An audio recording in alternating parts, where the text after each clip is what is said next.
And That's Okay is a podcast encouraging individuals to elevate and embrace their true selves despite societal expectations. Joining me, Angelique, as I share my journey and highlight the importance of personal development. You will hear conversations about mental health, self-discovery, and more, all aiming to help others navigate life and find joy. Thank you for tuning in. Now let's get into it. Hey y'all, how y'all doing? I'm hoping everyone is well. Now, I wanted to come and talk to y'all on this episode about some things. So grab you some water, grab you some coffee, some tea, have a seat, or if you're working out, keep going. Like whatever you're doing. But let's talk about something real quick. So I recently celebrated my 35th birthday. Let me tell you something, leading up to my birthday, I was just not excited. I wasn't looking forward to it like I normally am. I didn't plan for it like I normally do.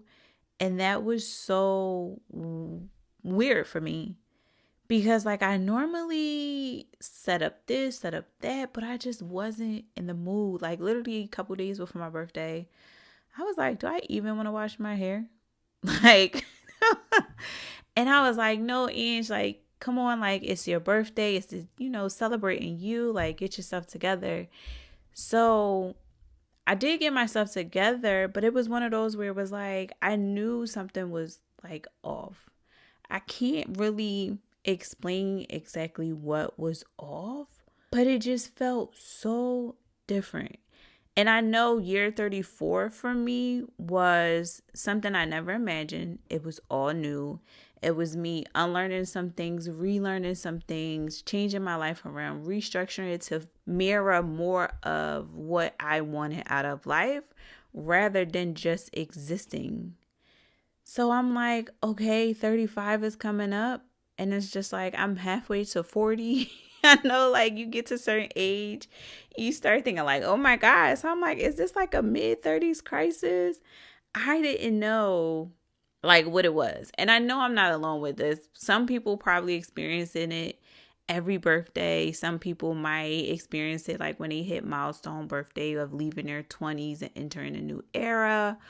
Entering your 40s into your 50s. But for me, it was mid 30s. And I was just sitting there just this birthday is so different. It feels different. It doesn't feel like any of my other birthdays I've had in the past. And I wasn't in the best spirit.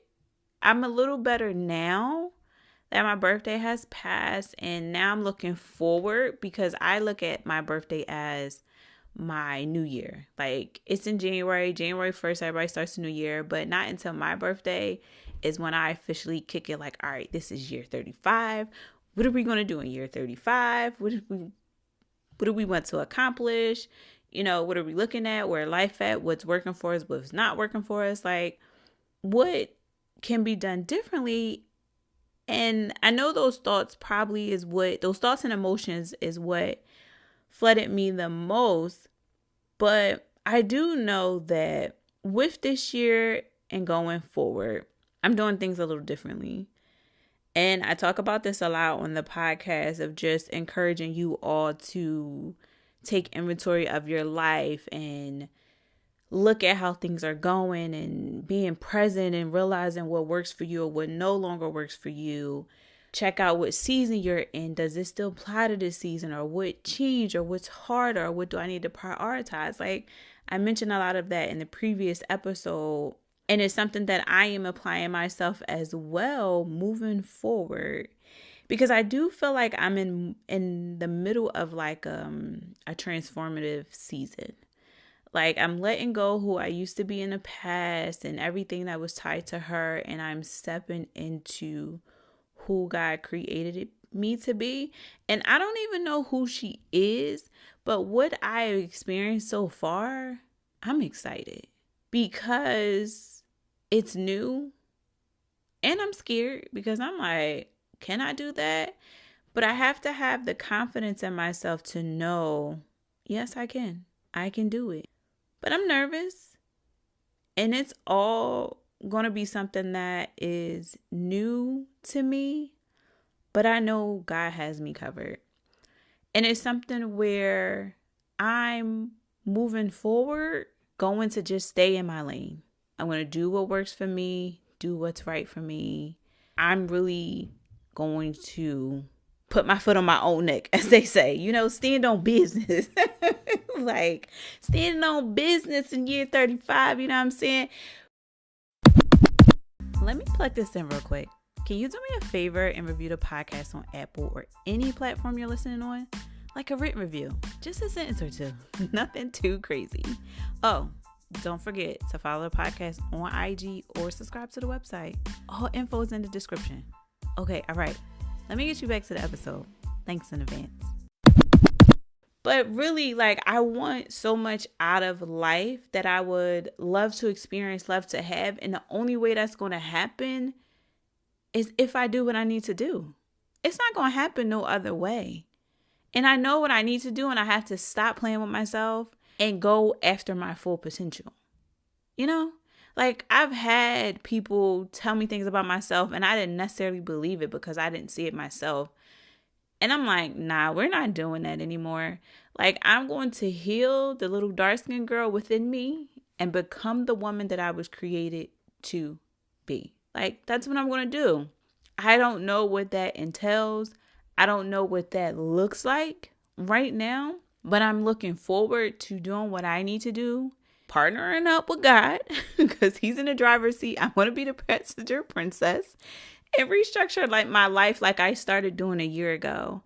And it's going to take time, and I'm not rushing it. I'm on God's timing. I am not rushing it, but I am going to do what I am supposed to do. I'm not going to sit around and wait for nobody else. I'm not going to ask anyone to do anything for me that I know that I need to do because this is my life. I didn't know how to advocate that much for myself growing up. And now I'm better at it. And I'm also getting comfortable with it. And then I'm also getting comfortable with being uncomfortable because that just turns into growth. It just stretches me to my next level of where I need to go and doing the things that make me feel uncomfortable. But sometimes you got to step into it. And I'm like, I'm doing it. I'm going to do my best. Hold me accountable, y'all.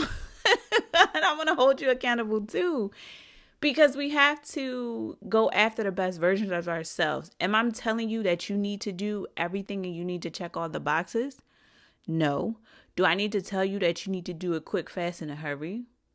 No, you don't. Slow down. The world is on super speed, and that does not mean that you have to be on that speed and I have to be on that speed either.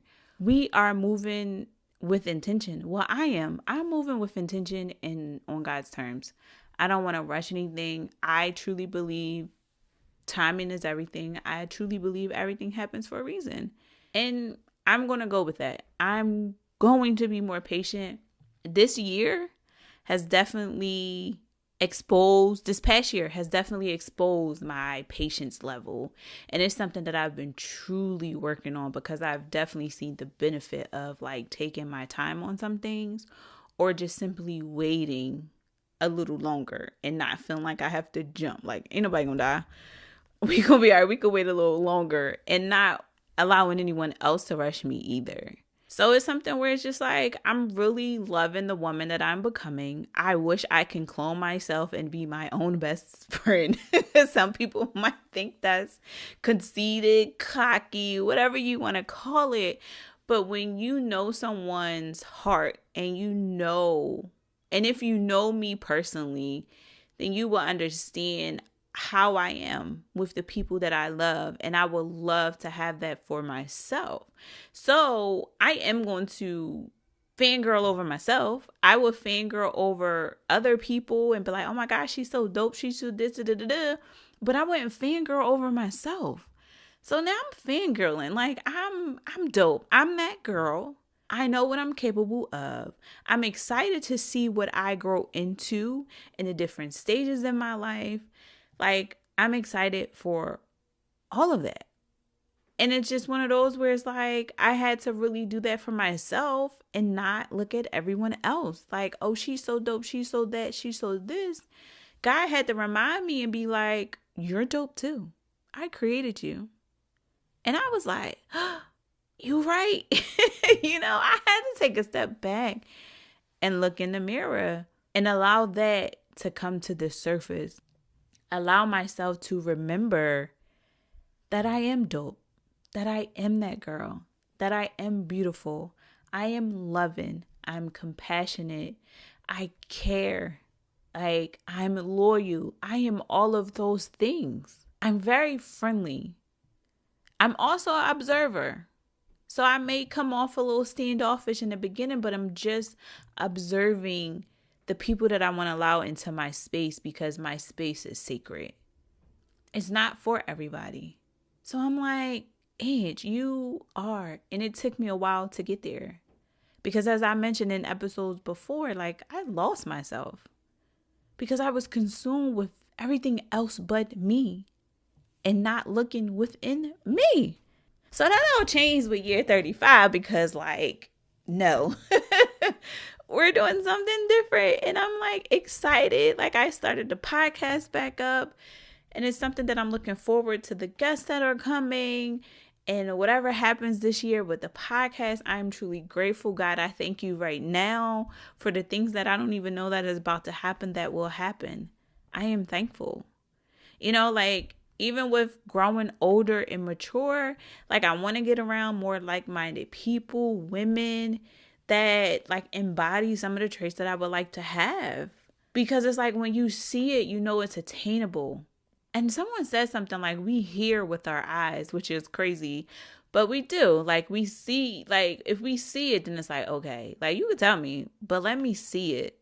But if I can see someone like that and I can have a conversation with a woman and say, hey, like, how did you get here? Then I feel like I've accomplished the goal of this podcast, but also within myself, a way to know, okay, it's attainable. Like that's something I would like. No, my story does not have to mirror the same way you did it, but I know like you reached it. Rather if it was with hard work, perseverance, resilience, like, but you got there. So I know I can get there, Also, with like loving who you are, getting to know yourself, enjoying your own company, taking yourself on a date. Like I recently took myself on a few dates, but got more into that of just doing like solo dates. And yes, I'm married. It's nothing against my husband. And it's nothing wrong for me having time to myself, to better myself, to make myself, reset, restore. Sometimes you just need a little time alone. I encourage my husband to do the same. Like, go ahead, go do something. I don't have to be glued to your hip. Some people are like that where their spouse, they're glued together. I understand you are one, but that does not take away from your individual self either. It doesn't. And that's my opinion. I don't think it takes away from your individual self. Like we're still one. We'll always be the Hadleys. Boom, we tight. It's one. You see him, I'm there. You see me, he there. Even if we're not physically there, I'm still there. Even if it's not in a physical. Because he represents me and I represent him. And it was something where spending time with myself alone allowed me to really say like, oh, I like you. I like who you are. I can hold myself accountable. I can think about things. I can figure out the best way to handle me and know me. So can't nobody else tell me about me. You can't tell me about me because I know about me. So that's something too. And then it's like also I understand when people be like, no new friends. And I know I mentioned this back in the episode of letting go. Can't remember what episode that is, but it's like letting go, moving on, like friendships and stuff like that. Whereas just like, I know as an adult, it's harder to make friends, but I'm going to try to like go to places that I have interest in and find like-minded women. just expand like my network, the people that I have contacts with. I know like you can meet a lot of people over Instagram, but like I want to meet people in person. Like I want to go back to feeling the vibes of people and meeting them in person. So that's something too where dating myself allows me to learn my interests and what I'm interested in. That way I can go and do those things more and then find other women that are interested in the same thing. And then we can have that in common. No, we may not have everything in common, but maybe that's something we do. We meet up every now and then and go sit there. We have a good conversation. Like our friends we have can't be everything for us. They can't. They can't be everything. Nobody is everything for everybody. Like we need that community. We need the options. We need the different friends that can show up in different ways and that can meet the needs that we have in our friendships and relationships. So that's something that I'm like, I want to go out and do, is go more places. And then like even with like my healing journey, it's one of those too where like I'm learning that I have to protect the work that I've done on myself. Like I can't forget that, I went through therapy. I went through healing myself of some things that I didn't know were affecting my day-to-day life. I understand that I have to protect the woman that I'm becoming too. Because, people come and they want to hold on to older versions of yourself and they don't want to let that go. And that can keep you in a place that you don't want to be. So I have to protect the woman that I'm becoming. And I'm going to do everything I can to protect her. Because listen, she's dope. And if you're lucky or fortunate to get to know the new version for her, you won't regret it.